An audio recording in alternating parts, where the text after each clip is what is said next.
Hey there, everybody. Thanks for joining me for another one-man review. Today I'll be taking a look at three books that were passed on to me by Sean.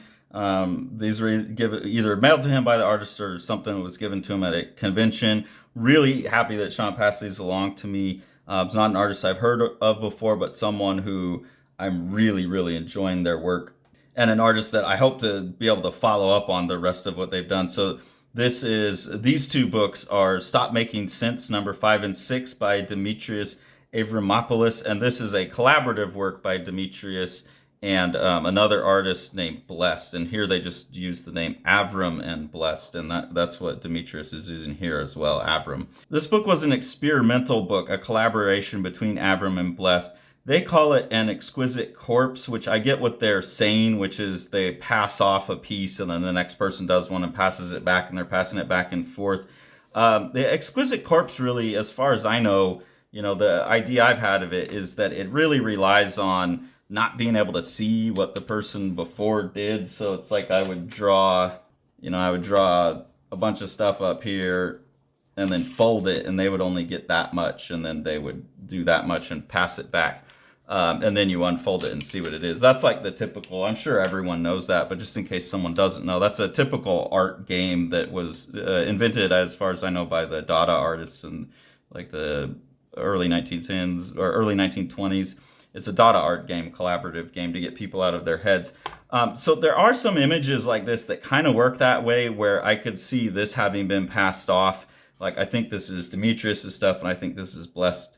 They have pretty similar styles. It's just one of them has a little bit more control over the lines, so they're like a little thinner and not so closely packed together. And then another artist has a little bit clunkier of a line, but pretty similar approach throughout. Like you can see, again, these are two different artists. This one just has that extra little bit of cleanliness, and yeah, there's a little bit more of a clogged look here. That's how I'm telling them apart, but really similar. But the rest of the images don't really work the way an exquisite corpse does. This one feels like, yeah, maybe like this much of it got passed off, and then that's what was done. But you see when you turn the page, that's not how it's functioning. So I'm not sure if the exquisite corpse is the right descriptor for this, but it's a collaborative comic that got passed back one panel at a time. The other thing that kind of puts the exquisite corpse thing is this idea of like not seeing what the other artist has done. Obviously, they see the full extent of what this person's done, and then they make theirs, and then this person coming back to it knows what they've drawn, and they know the previous thing. So it doesn't have as much obfuscation of what the person has prior to you has done as I would want in an exquisite corpse.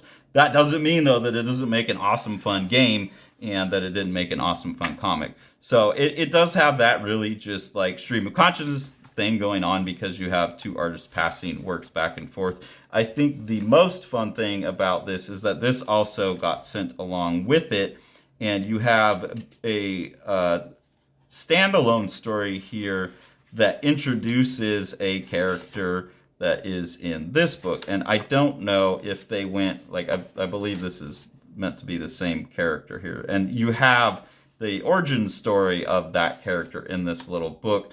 I don't know which order they came out in. I'm assuming that this was done afterwards, but I like that as well. Like, this collaborative thing where they just made stuff up as they were going along seems to have led into opening up more stories for them. And I'm really all about that. So this would be a fun game to play, I think. I don't know what's happened to it, but I sent Brandon a collaborative comic that I drew inside of a Moebius book that I got.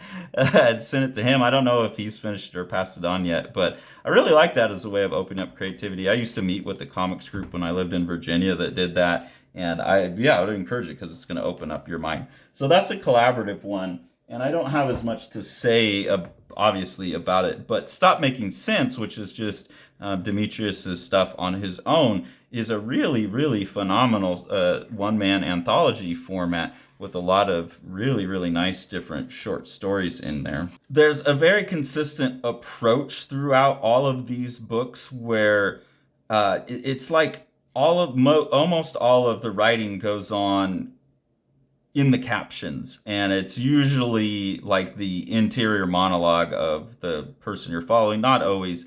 But that really seems to be like the format that Demetrius is most comfortable in working in. Now, oftentimes when I see things that are so clearly written, I worry, like, are the images just extraneous to that? But that's not the case. I think Demetrius is someone who's really trying to figure out and doing a good job. I shouldn't say trying, doing a really good job of figuring out how to take that format and make those two things sing together where they cross and form each other. So images like this, where you're just getting 1, 2, 3, and I'm out, and you get this kind of escape image. There's a totally different reading of that little bit of text when you're having an image like that. And then back in the present, I'm saved, sitting on the chair in my empty room. So that gets a little descriptive. But he's flowing in and out of like those more descriptive and more metaphorical interactions between the text and the dialogue, which I really, really like. You can see that there's like play with style here. So this is really stark black and white. Reminds me kind of like of Robert Circle's stuff, another artist I really like. Then this one playing with tones. These look like they're probably Photoshop tones or something, or they're not being treated right because there's some moire on it. But it's cool. Like I can look past that and see, oh, this is someone who's also using like gray as a sophisticated other element in their artwork. Yeah, within the writing, some really nice writing as well. People are like flowers. They need to breathe to grow, and to breathe, they need space. So each to his own pot. And that idea of like, we can't pack people together. It is going to cause conflict. Obviously, here we've also got a story about twins. So one of the twins is very much dealing with always being connected to the other. And later in the story, you see that he winds up having to take care of his brother all along. And talking about like the positives and negatives of caretaking, the struggles and stuff like that. I think is pretty cool as well. And then this story, I don't want to give it away, but it has a really, really nice ending to it as well that I quite like. This story here, as soon as I got into it, I was really, really excited by this. This is called The Little Girl Who Was God. And a god came down and took the form of a little girl and wanted to learn about the human race. And throughout this, there's this thing in the story where it seems very much about this girl god like trying to get with a human man, and there seems to be, like, as I was reading this, like AVRAM Demetrius is working towards what me and Tori talk about all the time right now, which is how to move past this thing that we're stuck in now, like the war of the sexes, battle of the sexes stuff, and even on like the biggest like mythological, we're thinking about myth a lot lately, and story, and how story impacts people, and the kind of inherent animosity between the sexes in a lot of myths and stuff, and that we really want to try and tell stories that just gets past all of that and just starts, not from any political standpoint, just purely philosophically moves past all tribalism, and just each person is each person, and that we can get along and collaborate. And this story really feels like it's like AVRAM is reaching for that same, like, how do I tell a story where we get past all that bullshit? So we have this, like, the last sequence here, I'll just read through it. With great interest, the woman god decided to ask him why he insisted on standing still. And there's this big, long moment here, and he says, I'm waiting. The girl looked with awe, and an uneasy silence filled the atmosphere. The man's patience and determination immediately charmed the woman god, as they were desirable characteristics in a mutual but sincere friendship. So I think that idea of like the mutual partnership between two people, whether it be male and female or not, is part of where I felt like he was headed towards the answer. Like, how do you do that? How do you do that? In a story mythologically, because we tend to separate those things out, and like, one has to be leading the other or whatever. They would surely become good friends, thought the woman god. But what are you waiting for? So that's the question. Like, why haven't we been able to get past all this bullshit? Without too much thinking, she confronted him again, asking what he was waiting for. He obviously doesn't get an answer. He turned abruptly and did nonsense. I write nonsense. The story has no interest. It's not going to end up anywhere. It's just pointless. And I fucking broke my heart and made me so mad. I felt like this is someone who was like crawling and grasping their way, trying to find something new in narrative, in stories, and the way to talk about things. And they got so close, and then they pulled at the end. They just pulled the worst trick any artist could do, which is just fucking throw the story away. Don't go on a big ass diatribe. Yeah, about your struggles making your art. Maybe you shouldn't do this the right way, da da da da da. And I don't know, the way it's set up in panels and stuff is like maybe that was all intentional and that was planned and that was the point of the story, but that's not what it feels like. And it says, "This is my life and I like it most of the days." In the end, of course, I hate that what I do. That's my job. I'm a writer. Every time I think about giving up, though, something always happens to keep me going. This is called love. So, like, I don't know if that's, that's the answer, but if that is, it seemed pretty weak. And to me, it just seemed like someone gave up right when they were trying to get to the answer. And someone who, in every other regard, is a great writer, a great artist, a great storyteller. That really kind of bummed me out. But then we go on to Stop Making Sense number 6. We get to see AVRAM. I think I got a double cover here. That's a special misprinting. Awesome. $5,000 on eBay. But we get Stop Making Sense number 1 through 3 being sold to us here by this really aggressive little lawn gnome. And then we get into, again, an anthology series. Some really, really beautiful stripped down graphics. It's nice to see AVRAM working with color, adding another component. I don't think the fake paper was so important on this. I would have just either printed it on some paper or just left it white because these are such graphic images. But I see what they're trying to do here. But a lot of really great, strong, compelling, symbolic images, again, combined with some great writing. This one is about like a couple's first kiss, and then someone, whether it be the narrator or one of the two of them as the narrator, is kind of playing out all of what could happen in this relationship.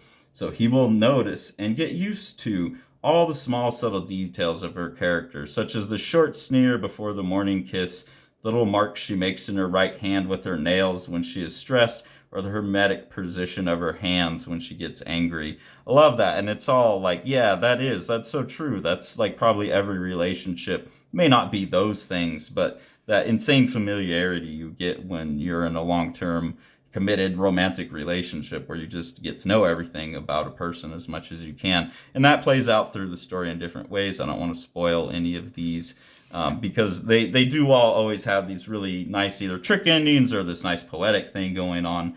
A lot of fun. Here's a story about a waitress that notices this guy who's always walking backwards, and he tells her that it's some kind of like attempt to travel backwards through time, and she gets sucked into that. Some cool images like this too, like the flying pig turns into the lying pig. Yeah, and there's a simplicity to a lot of these where you so focus on this guy's creepy face, kind of Bob's Burgery. It looks like, really knows when to let an image just be simple or when we're going to pack up with details and things like that when it needs to get more realistic. So very powerful artist, very powerful writer. Another thing that I noticed in this book is there's like here we have the waitress with the patch over the eye and the earrings. Here I wonder if that's not the same character, because now this one is kind of talking about someone going somewhere on a bus, and there does seem to be a sense that some of these stories might be loosely interconnected, at least in this one. I didn't get that in the previous one. I think I would probably have to read more of these Stop Making Senses to get a sense of if that's a common approach throughout them all or not. And then the last story in this one, I think is autobiographical. That's how it feels. That's how it's presented. And just based on looking up, trying to find Demetrius on Instagram and stuff, seeing pictures of him, this kind of looks like if he were to draw himself as a kid. But it's about whoever it is, whether it be real or not. It's about the character's father having this room that was always locked that the kid never asked about. And now it's too late because someone else owns that house. So wondering like what the heck your dad was doing in this locked off room that you weren't able to ever get into, and like wondering if your dad was some kind of murderer or pervert or like what the hell. Is a pretty intense thing to have to think about, like that there are people who probably go up in situations like that, and I think that's pretty well communicated in here. So yeah, I really love this work. I know I went a little mean on this one right here, but that's only because I like the work so much and I felt like there was an artist going right in a direction that I'm, anytime someone's going in the similar direction as where I'm interested, I want to hear their thoughts on it because that helps me formulate my thoughts. Or if you've had something that you've known for a while, but you find someone who can put it in like the right pithy way that really makes it land, and you're like, oh, now I've always known that, I've always wanted to say that, I don't know how. It's really exciting when you find someone who solved that problem for you. So it's just got so close to feeling like, and while I was reading this, it exactly synced up with conversations that me and Tori were having. So that's the only bummer in it, is just I was hoping for someone else to answer my questions, and they tapped out right at about the same spot that I'm trying to get past. But other than that, these are both really, really great one-man anthologies. I really enjoyed them. I really would like to read the previous three, and I'll be keeping an eye out. Oh, I guess this is number 4 and number 5. I thought this was number 6. Okay, so he went from color to black and white, and this is the more recent one. My apologies.